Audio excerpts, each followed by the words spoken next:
where when you're not used to stuff, they can kind of take you off guard.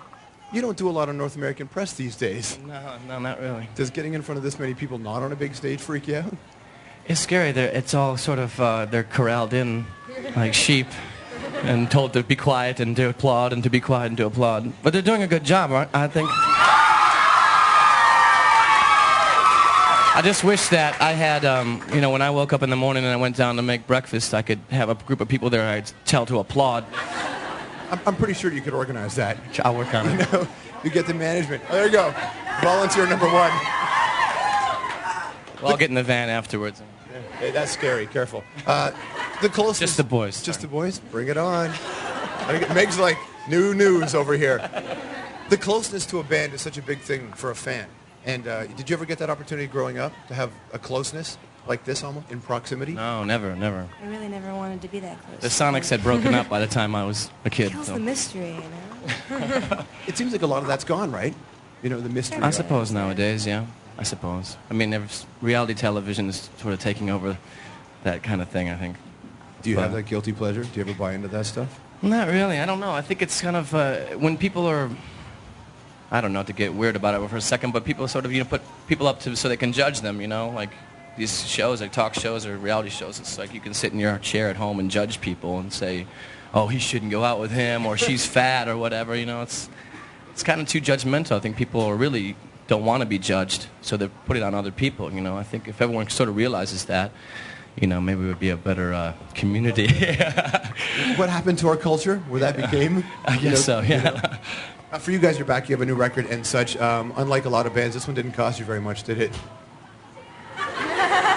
No, it's not singing. What are they singing? There's a soccer game going on. Oh, it's a soccer chant. What were you saying? I'm sorry. We're just talking about the idea this record was done in a really affordable way in a lot of ways, wasn't it? They're just repeating my question, but for everybody out there. It was. It was about 5,000 pounds, I think. We were in England, so about 5,000 pounds. We did it in 10 days. I want to know what words they're saying. What's the words?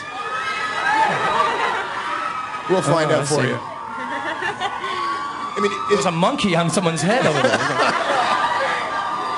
They're waiting for the next one. The idea that you can bring a record back to something that you feel comfortable with, maybe, a rawer sound, a more honest sound, was that the intent? Yeah, always, every time. I mean, we did like White Blood Cells, we did it in 3 days, and we did Elephant in 10 days, I think, and we did, just to keep it so that you don't overthink it, overproduce it, record on too many tracks. I think that should be a more popular thing. You think so? Yeah, certainly. I feel like answering all questions in Seven Nation Army form. Wasn't that a song, the riff came out of a sound check in Australia or something? Yeah, that's right. Yeah, I remember my friend Ben, he's in a band called the Soledad Brothers. He was with us, and he came up, he was walking by, and I said, hey, Ben, listen to this riff. And I played it for him, and he goes, eh.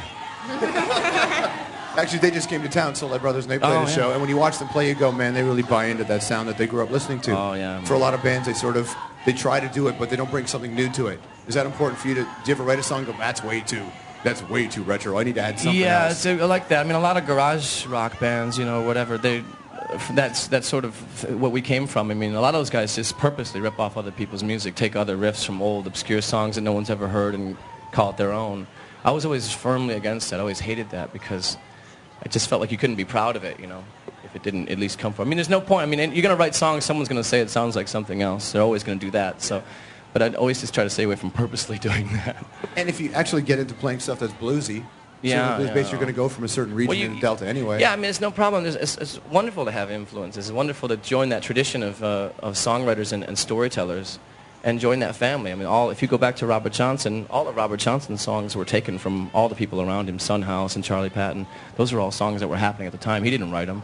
It wasn't about that. It was about joining that family and telling the same story your way. It's just the same story in every song. And if you think about the Robert Johnson story, he does okay, but he goes away for a couple of years, then he shows up, and he's that much better. Exactly, yeah, exactly. Did you need to go away from your friends to get good? I did this year, actually, for a couple of months, but I couldn't play guitar. But how was the hand? It's not doing so good. I can't, that's as far as I can close my finger. So, it should be like that. It should be like that. Oh, hey, Tony Iommi's playing with 3 fingers, okay? So I had to relearn how to play the chords with these 3 fingers. I'm starting to get that back, but hopefully when it comes back, I'm going to have to relearn how to play like I used to play.